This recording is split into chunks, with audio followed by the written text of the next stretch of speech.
欢迎观看老爸的时光。今天做一个玉米沙拉饼，这个配料平时都是做玉米沙拉面包，但是今天简单的改了一下，用电饼铛来做，快手方便，适合平时上班做来吃，做出来的味道也是不错的。做好吃不了的可以放在冰箱里，第二天用电饼铛热一下，和刚出锅的一样。那接着咱话不多说，就来开始分享制作。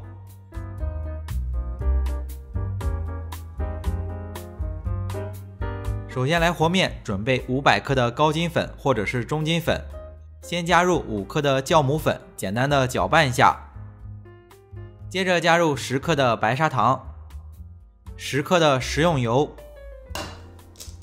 打入1个鸡蛋，最后加入300克左右的牛奶，和成一个光滑的面团就行。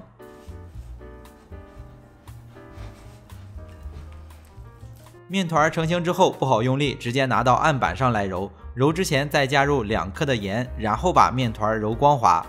之前都是用这个配料来做玉米沙拉面包，今天用电饼铛来做，所以配料简化了一下。如果想揉起来更省力气，可以中途放在和面盆中盖上盖子，或者是包起来松弛10分钟，稍微松弛一会儿再揉，这样面团很快就能揉光滑。如果家里温度比较低，也可以松弛一会儿再揉。揉光滑之后放在和面盆中盖上盖子，或者是包起来醒发面团，醒发到6至7分，就是体积膨胀60%到70%就行。醒发好之后来制作馅料，很简单，首先准备250克的熟玉米粒儿，加入150克的火腿丁，再加入150克的沙拉酱，然后混合均匀。这种简单的馅料也可以根据自己的口味调整。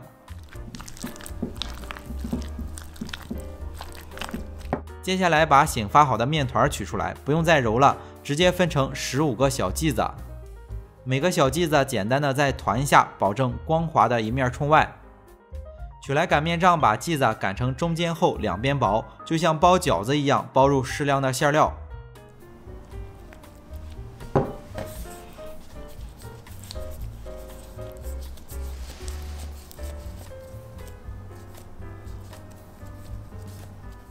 最后沾上一层白芝麻，放在盘子里，用同样的方法全部做完。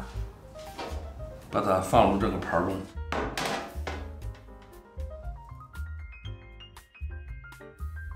做好之后盖起来，或者是找一个封闭的空间，再简单的醒发15分钟左右就行。